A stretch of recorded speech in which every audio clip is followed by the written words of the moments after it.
know when it works well. Oh well, let's see. Okay. Claiming and aiming our inner wisdom. With all the good things happening in our world, it's not difficult to claim our good. But how good are we at claiming our inner wisdom?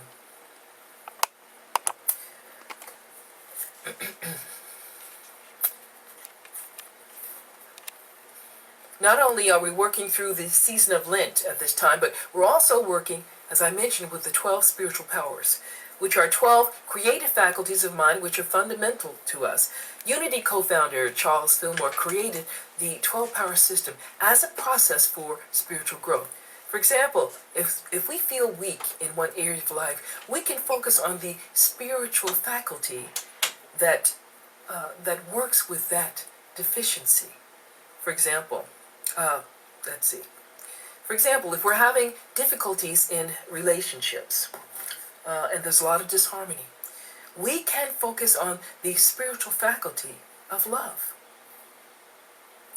We can focus on the spiritual faculty of understanding and help bring those out in our relationships with others.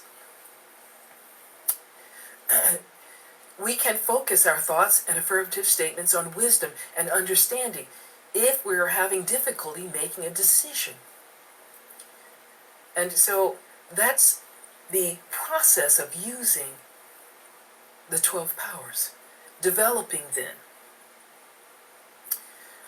There's a lot more information about the 12 powers online. Each of the 12 powers is represented by one of the disciples of Jesus, and they all have a color associated with them, and also location in the physical or psychic body. So if you're interested, just go to the Unity website, www.unity.org, and do a search for the 12 powers of man. Charles Fillmore wrote the book entitled 12 Powers of Man, and others have written about these inner gifts as well. The latest that I know of is by Sharon Connors, and the book is titled Adventures in Resilience. Ignite the 12 powers in you to create a radiant life. And this was published in 2020 by Unity Books, our Unity publishing house. So that would be available from Unity as well. We will not be getting that involved in this study of the 12 powers, but I would like to explore the basics of the 12 powers, taking one each month to focus my message upon. So this month, the spiritual gift is wisdom, and so today, that's what I'm going to be speaking about. I received my newest copy of an online store called Catalog Favorites. And some of you know that I really love looking at the t-shirt slogans which I find in this catalog, because some of them are quite witty and some are filled with wisdom. So see what you think of the following ones that I picked out. Here's one. It takes me all day to get nothing done. Or, you know that little thing inside your head that keeps you from saying things that you shouldn't? Yeah. Well, I don't have one of those. No, I didn't lose my mind. It got scared and ran away. No matter how bad it gets, I'm always rich at the dollar store. Oh, this one is full of wisdom. I thought growing old would take longer. My Wi-Fi went down for 5 minutes, so I had to talk to my family. They seem like nice people. Here's one I like. Sometimes I wonder what happened to the people who asked me for directions. Oh, here's a good one. Don't rush me. I'm waiting for the last minute. And I like this one a lot. People who wonder if the glass is half empty or half full miss the point. The glass is refillable. Wisdom is a very interesting spiritual gift that we all have been given. We've been born with this. Many have striven to explain or define what wisdom is and where it may be found. It's a story, I think, that speaks to the idea that some have that we must go out and find wisdom. We must go to the wise man, okay, on the mountain, okay. A man was stumbling through the woods, totally drunk, when he came upon a preacher baptizing people in the river. He proceeded into the water. Subsequently, he bumped into the preacher. And the preacher turned around and was almost overcome by the smell of alcohol upon the drunk. "Are you ready to find Jesus?" he asks. The drunk shouts, "Yes, I am." So the preacher grabs him and dunks him in the water. He pulls him back and asks the man, "Brother, have you found Jesus?" And the drunk replies, "No, I haven't found Jesus." The preacher's shocked at the answer, and he dunks him again, but for a little longer.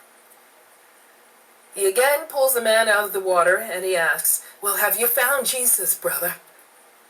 And the drunk answers, "No, I haven't found Jesus."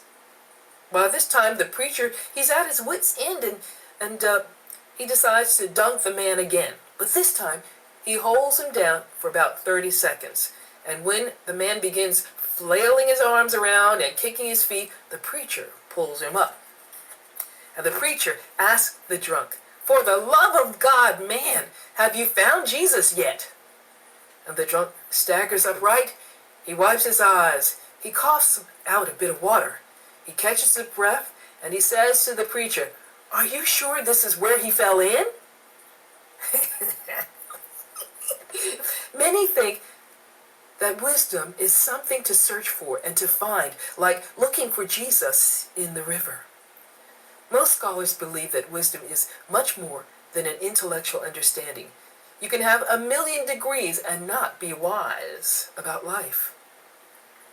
Unity understands that wisdom, being an inner spiritual faculty or spiritual gift that we have all been born with, it's a gift from God. We don't need to find it. Instead, we need to develop it, strengthen it, and express it in our lives. Edwina Gaines, an old-time Unity minister and author of numerous books about prosperity, explained that wisdom is when we act on an inner guidance, intuition, good impulses, and the inspiration that we receive. My definition is that wisdom is what we develop as a result of our growing ability to understand what life is about by living it. It includes intellectual knowledge plus the knowledge that we garner from our heart, our feelings, our intuition, and our senses as well. But it goes beyond these because it expands us. It grows us spiritually as we choose to live a life of reflection, keeping practices which help us to attune ourselves to inner guidance, and applying what we have learned to improve our lives and the lives of others. Wisdom has to do with our ability to find meaning and purpose and the way to know that we are in truth. Wisdom as a spiritual faculty allows us to come to know and to express our authentic self in our living of life. One of my favorite authors, Mark Nepo, in his book, The Endless Practice, Becoming Who You Were Born to Be, wrote that basically, wisdom comes from our willingness to be open to life and the lessons and gifts it brings to us while we engage in the process of living. Nepo writes that the point of experience is not to escape life, but to live it, he wrote. Each of us carries some wisdom waiting to be discovered at the center of our experience and everything that we meet. Here's a story about a very wise decision that a group of volunteer firefighters make about a monetary gift that they receive. A fire started on some grasslands near a farm. The county fire department was called to put out the fire. The fire was more than the county department could handle. The fire, So someone suggested that a nearby volunteer bunch be called. Despite some doubt that the volunteer outfit would be of any assistance, they made the call. The volunteers arrived in a dilapidated old fire truck. They rumbled straight towards the fire, drove right into the middle of the flames. The firemen jumped off the truck and frantically started spraying water in all directions. Soon they had snuffed out the center of the fire, breaking the blaze into two easily controlled parts. Watching all this, the farmer was so impressed with the volunteer fire department's work, and he was so grateful that his farm had been spared a spot. He presented the volunteers with a check for $1,000. A local news reporter asked the volunteer fire captain what the department planned to do with the money. Wiping the ashes off his coat, the captain said, "Well, the first thing we're going to do is get the brakes fixed on our fire truck." I'd say that that's a very wise decision.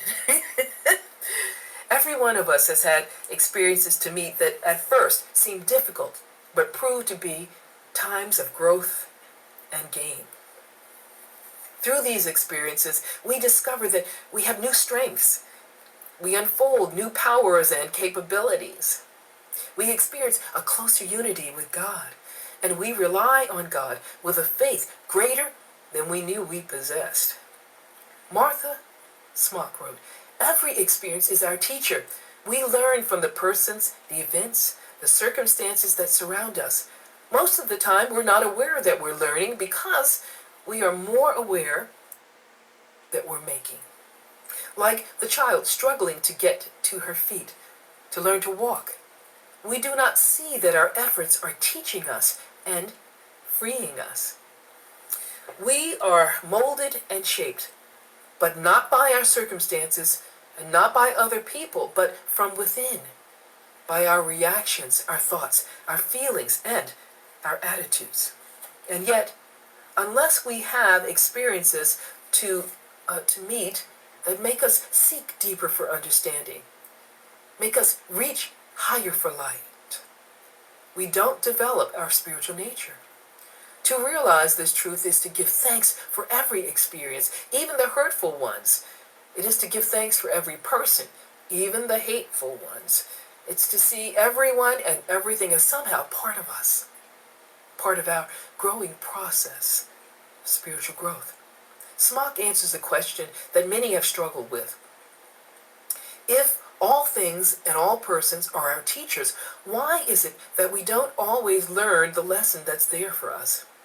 Why do we seem to go through the same experiences again and again? Her answer, until we meet the situation from within, learn from it, grow from it, we shall find it facing us again and again. In a different shape and form, perhaps, but essentially the same problem.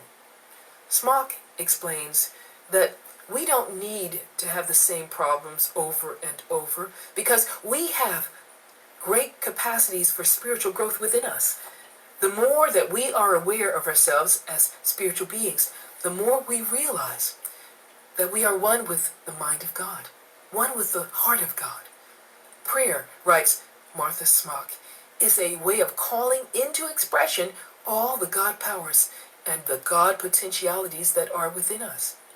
True prayer is attuning our whole being to this God presence within us that here in unity we call the Christ. True prayer is the realization that we are one with God. It is prayer that quickens our awareness, that inspires us to use truth in our thinking. And this releases the force of love in and through us.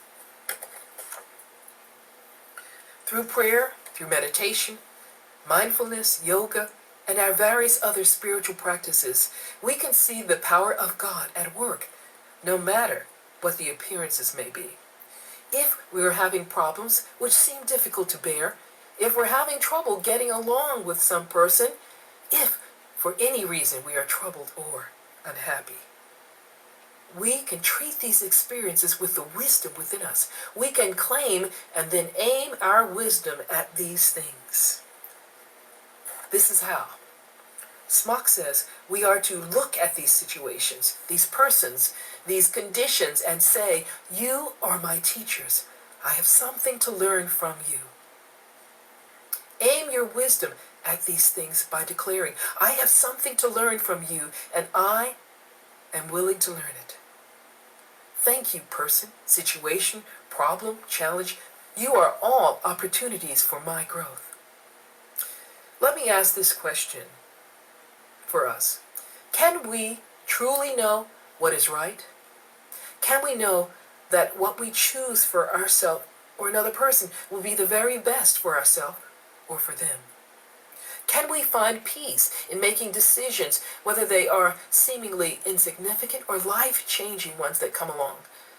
The answer is yes, we can, because we are in the presence of God at all times and in every place. God is in the midst of us. We have that assurance in Luke 17:21. God is with us as the understanding, the insight, and the wisdom that we need to make good choices. All we have to do is call on this. Because we have the spark of God in us, we have the intelligence and the wisdom to make good decisions. Because we have the heart of God, we have the courage and the compassion to make good decisions. Because we have the love of God indwelling us, we can forgive, we can release, we can let go of what is blocking our inner vision, that which hides the truth, which can be found in every situation.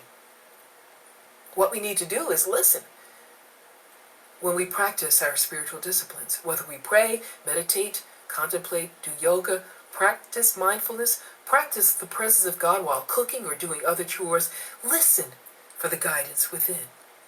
That made me think of Brother Lawrence, who found God even while washing the dishes. However you'd like, you can take a minute, close your eyes, let yourself relax about the decision that needs to be made, the problems that haunt you, and the challenges that you face. For 1 minute. For 1 minute only, let yourself be in the presence of God. The presence is your peace and your light. Be in the presence of God now, not with your problem. Instead of the situation that you face, think of God instead. Emmett Fox wrote about this idea of substituting God in your mind and heart. By clearing yourself of any thought or any feeling other than God and good, you are clearing the way for your answers to come from within you. As you think of God, you don't need words. Let the feeling of this presence of God touch your soul. Feel it within you and around you. You can use the gift of imagination and imagine that you feel it. And you will. Be aware, though, that sometimes there's something that we need to do. We may need to check out various possibilities. Speak with a professional. Speak with a counselor. Make amends. Do some forgiving of ourselves or another. Charles Fillmore, Unity co-founder, explains that we are to go to God first and then to man as God directs. God is always active if we allow this presence to work in and through us and the situation that we are facing. Be willing to let go of preconceived ideas and old ways of thinking and doing. Be willing to let go of any attitude which is not love. Release the fear of failure. Lighten up. Give yourself permission to make a mistake. Stop seeing yourself as limited by anything and follow the guidance that you receive. Do what needs to be done by you. I remember Charles Fillmore's affirmation. I think, yes, he was 93. And he said, I fairly sizzle with zeal and enthusiasm to do what must be done by me. I'd like to end my message today with a passage from Mark Nepo's book, which is about the wisdom we gain from living life. This is from a chapter called What's in the Way is the Way. Nepo wrote a passage which I find quite beautiful. He wrote, frustrating as it is to keep retreating into our head, learning to stay in our heart is not a distraction, but it's how we prepare the ground for living full life. Afraid as we are that we will lose ourselves by getting involved. Loosening the tightness of our identity is how we let our soul experience the living unity of things. Thrown off course by the loss of a loved one, we discover that grief is stripping away all that doesn't matter. Despite all our plans, learning to stay in our heart, losing our tight hold on self, being made humble and gentle through the erosion of losses that we have experienced, and feeling empty to begin again. These are steps to finding and refining the thread the thread of all that matters. Nepo continues. Often we so furiously insist on what we want or where we think we're going that we ignore, we resist, or we deny what life brings as our next step. Often we are so intent on the goal that we have worked towards and so in love with the dream that has seized us that we miss the teachers trying to get our attention along the way. All the while, truth is a seed hidden in the days until watered by what life brings to us. Sooner or later, Nepo writes, just by living, we reduce to what matters. As many of the things that we thought were important and irreplaceable are broken and snapped like small branches in a storm. And somehow we heal from the scratches and the bruises. We stand taller, covered by less. It is then that we begin to feel gratitude, even though it's hard to be grateful for what is difficult. In the earned nakedness that follows honest experience, we are very close to the thread that connects us to everything and everyone. God bless you as you do the work of claiming and aiming your inner wisdom at the challenges that you find in your life. And now let's join in a time of reflection, meditation, around this theme of inner wisdom. I invite you to sit back where you're seated or lie comfortably if you're laying down. And take several deep breaths. You might like to close your eyes and let this be the signal that you're turning the focus of your attention inward, away from sights and sounds around you. Entering into that secret place and closing the door of your senses to the outer world. And take several more deep breaths. And as you do, imagine that you're breathing in a quietness, a quietude, a feeling of relaxation. And breathe this in so that it moves through your entire body with the breath as you inhale. I am relaxing my body and my mind.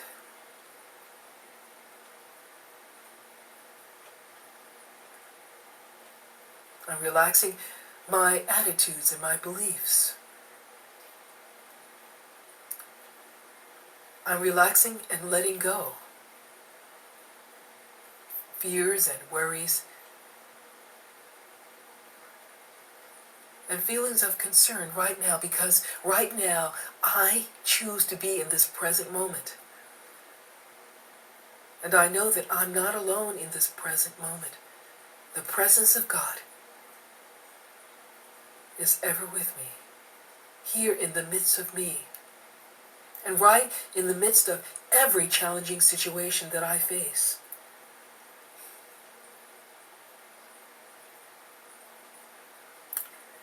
And so, we can give thanks for this awareness. Jesus speaks this in Luke 17:21. The kingdom of God, he says, is in the midst of you. That is where God dwells within us. The individualized expression of God that we call the Christ here in unity is ever with us. guiding and directing us when we are willing to be open to it. And we can be open to this when we wisely let go of all that is not love, of all that is not compassion. As we let go of all that seems to be darkness in our lives. And we open ourselves to the light. Jesus said that we are the light of the world. And he said, "Fear not, little flock, it is the Father's good kingdom. Good pleasure to give us this kingdom." And so we breathe in an awareness of this kingdom within, where God dwells, where peace dwells, where love dwells, where patience dwells, where forgiveness dwells, where understanding dwells, strength and power and faith dwell, where order and the ability to release and let go, where our zeal and enthusiasm lives. We take hold of this sacred place as we move into the quiet place within this place. We don't need words here. We can use words to bring us to the edge of this place. But to move deeply in it, we can use silence as our prayer.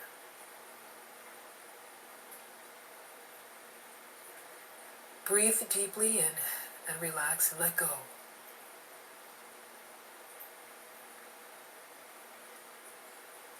And imagine yourself moving into this place of inner peace and quiet, this place where your wisdom can be contacted, can be attuned to.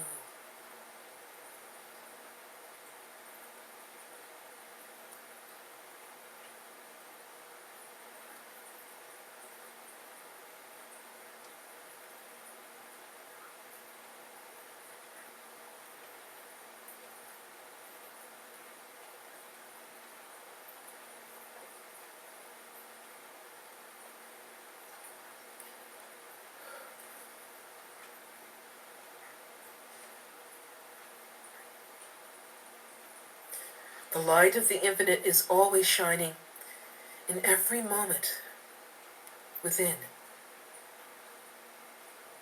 And because of this, we can see our way ahead, step by step. If we lose our sense of direction and we find it difficult to make decisions in our lives, we can turn to this inner wisdom. We can aim it at the decisions that we must make. Thank you. God bless you.